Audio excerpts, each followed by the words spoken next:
নমস্কার দর্শক বন্ধুরা, আপনারা দেখছেন ধনিয়াখালী গ্রামীণ লোক সংস্কৃতি উৎসব 2025। দীর্ঘ 15 দিন ব্যাপী এই উৎসব চলছে। এই উৎসবে অনেক সুপ্ত প্রতিভার বিকাশ ঘটছে প্রত্যেক দিন। স্বনামধন্য শিল্পীরাও এই অনুষ্ঠানে হাজির থাকছেন তাঁদের সংস্কৃতির ডালা সাজিয়ে। যাঁরা নানা কারণে হাজির থাকতে পারছেন না, তাঁরা এই চ্যানেল ফলো করুন, বাড়িতে বসে অনুষ্ঠান উপভোগ করুন। সম্ভব হলে চলে আসুন হুগলি জেলার ধনিয়াখালী বাস স্ট্যান্ডে। 26শে জানুয়ারি 2025 পর্যন্ত চলবে এই উৎসব। এখন আবৃত্তি পরিবেশন করবেন বিশিষ্ট শিল্পী মাননীয়া তনুশ্রী দাস মহাশয়া। শুনতে থাকুন, আর কেমন লাগলো অবশ্যই কমেন্ট করবেন। কবিতাটি লিখেছেন কবিতা সিংহ। কবিতাটির নাম আমি সেই মেয়েটি। আমি সেই মেয়েটি যার জন্মের সময় কোনো শাঁখ বাজেনি, জন্ম থেকেই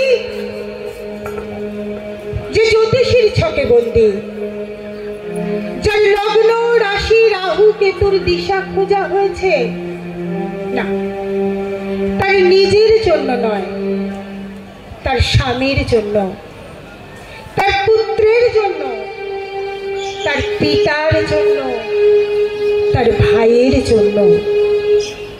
কিন্তু যার গর্ভ থেকে আমার জন্ম, সেই মায়ের কথা বলেনি কেউ।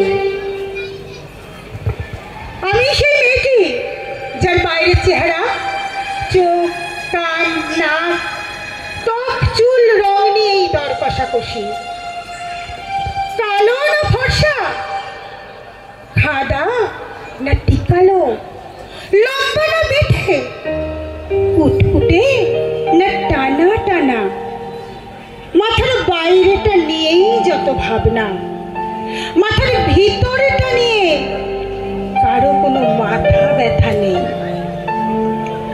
আমি সেই মেয়েটি যে ছোটবেলা থেকে শুনেছে জোরে জোরে কথা বলতে নেই, চেঁচাতে নেই, ছুটতে নেই, হাসতে নেই,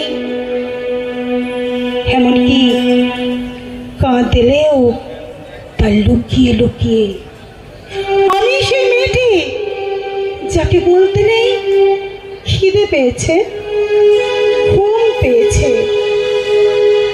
ক্লান্ত লাগছে, ইচ্ছে করছে না, আর পারছি না, আর পারছি না।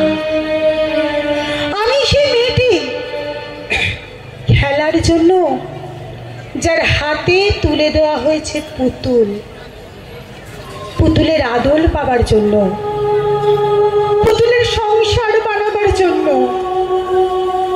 আমি সেই মেয়েটি যে গত কোনো শতাব্দীতে 5 বছর বয়সে মালা দিয়েছে গঙ্গা যাত্রীর গলায়, কুলীন ব্রাহ্মণের 365তম স্ত্রীর অন্যতমা হয়ে স্বামীর গর্বে হয়েছি গর্বিনী। একাদশীর দিন অবুঝ দশমী বালিকা তৃষ্ণায় আটক্ষরের মাটি লেহন করতে করতে প্রাণ ত্যাগ করেছি। সন্তানের পর সন্তান জন্ম দিতে দিতে চলে পড়ে মরেছে সত্যিকারে। আমি বুঝতে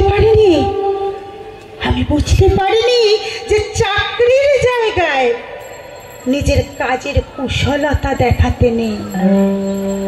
আমি বুঝতে পারিনি যে আমার প্রেমিককে তার প্রেমপত্রের বানান ভুলগুলো ধরিয়ে দেওয়াটাই আমার ভুল হয়েছিল।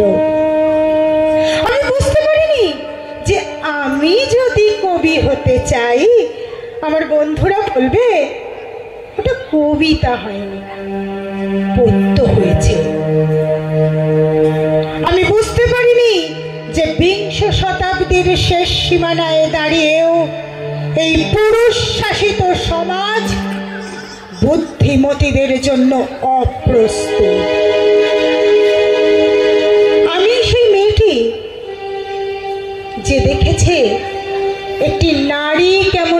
নিছক মেয়ে ছেলে বনে যায়, চরিত্রের উল্টো দিকে হেঁটে যায় সফল স্বামীদের গিন্নিরা। বুদ্ধির চেয়ে দীপ্তিমান হয়ে ওঠে বেনারসি শাড়ির ফুলকি, শিক্ষার চেয়ে দীপ্তিমান হয়ে ওঠে অন্ধকারে হীরা পান্না।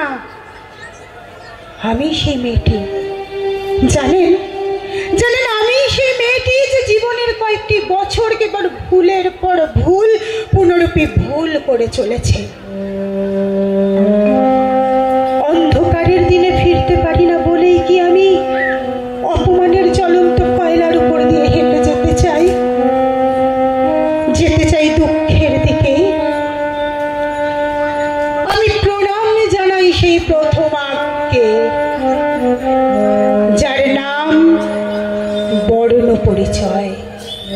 সেই সব অগ্নিশুদ্ধ পরম্পরাকে, সেই সব পুরুষ রমণীকে যারা ঊনবিংশ শতাব্দীর অন্ধকারের হাতলে জ্ঞানের আলো জ্বালিয়ে এক জন্মে আমাকে জন্ম জন্মান্তরের দরজা খুলে দিয়েছেন।